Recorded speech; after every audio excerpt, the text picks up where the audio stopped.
Assalamualaikum warahmatullahi wabarakatuh. Halo sahabat-sahabatku sekalian.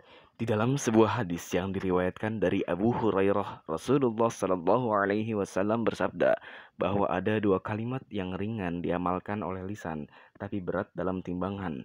Dua kalimat tersebut yakni Subhanallah wa bihamdih dan Subhanallahil azim, juga sangat dicintai oleh Allah Subhanahu wa taala.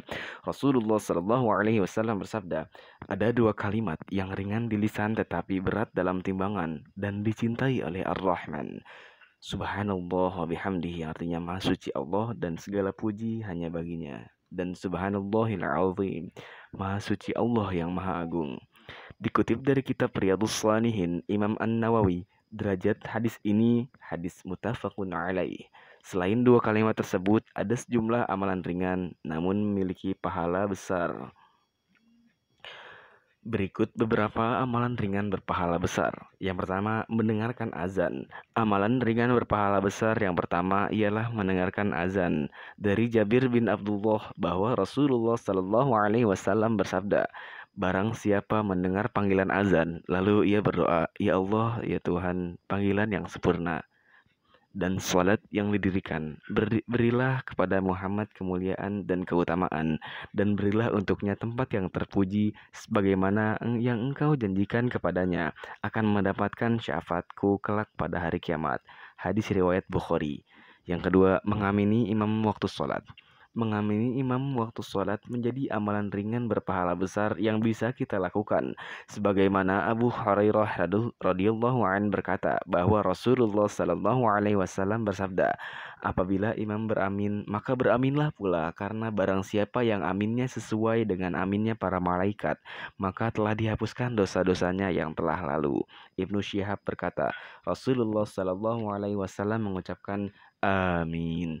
Dalam hal menirukan aminnya imam ini, Rasulullah Shallallahu Alaihi Wasallam bersabda, apabila imam membaca ghairil maghdubi alaihim waladdallin, yang artinya bukan jalan mereka yang dimurkai Yahudi dan bukan pula jalan mereka yang sesat, maka ucapkanlah amin, karena apabila ucapan aminnya sesuai dengan ucapan amin para malaikat, maka telah diampuni dosa-dosanya yang telah lalu. Hadis riwayat Bukhari dan Muslim.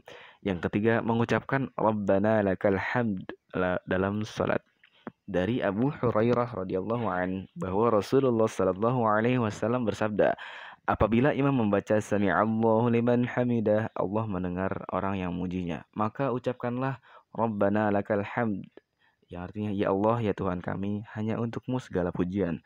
Karena barang siapa yang ucapannya sesuai dengan ucapan para malaikat, maka telah dihapuskan dosanya yang telah lalu. Hadis riwayat Bukhari dan Muslim. Yang keempat, membaca basmalah sebelum beraktivitas.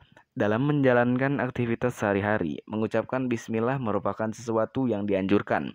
Sebagaimana sabda Rasulullah Sallallahu Alaihi Wasallam, setiap amalan yang terdapat kepentingan di dalamnya, jika tidak dimulai dengan menyebut nama Allah, maka terputus keberkahannya.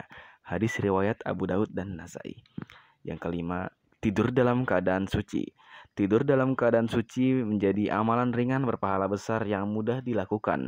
Dalam Islam, tidur merupakan kenikmatan besar yang diberikan Allah ke ciptaannya, sehingga disunnahkan untuk mensucikan diri sebelum tidur. Allah Subhanahu wa taala berfirman yang artinya, dan diantara tanda-tanda kekuasaannya ialah tidurmu di waktu malam dan siang hari, dan usahamu mencari sebagian dari karunia-Nya. Sesungguhnya pada yang demikian itu benar-benar terdapat tanda-tanda bagi kaum yang mendengarkan. Quran Surat Ar-Rum ayat 23. Dalam ayat lain dikatakan, tidur bukan sekedar rutinitas biasa, tetapi menjadi wujud kasih sayang Allah kepada hambanya. Yang artinya, dan karena rahmatnya, Dia jadikan untukmu malam dan siang supaya kamu beristirahat pada malam itu, dan supaya kamu mencari kesebagian dari karunia-Nya, dan agar kamu bersyukur kepadanya. Quran Surat Al-Qasas ayat 73. Yang keenam, sujud syukur.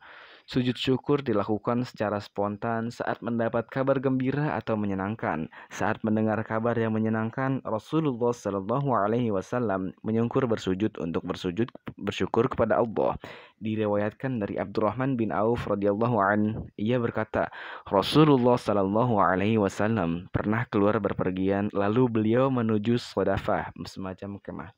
Beliau masuk dan menghadap kiblat, kemudian bersujud dengan sujud lama, sehingga aku mengira Allah telah mencabut nyawa beliau. Aku mendekati beliau, lalu duduk. Beliau mengangkat kepalanya dan bertanya, "Siapa ini?" Aku menjawab, "Abdurrahman." Beliau bertanya lagi, "Mengapa engkau?" Aku menjawab, "Ya Rasulullah, engkau bersujud dengan suatu sujud yang aku khawatir Allah telah mencabut nyawa engkau."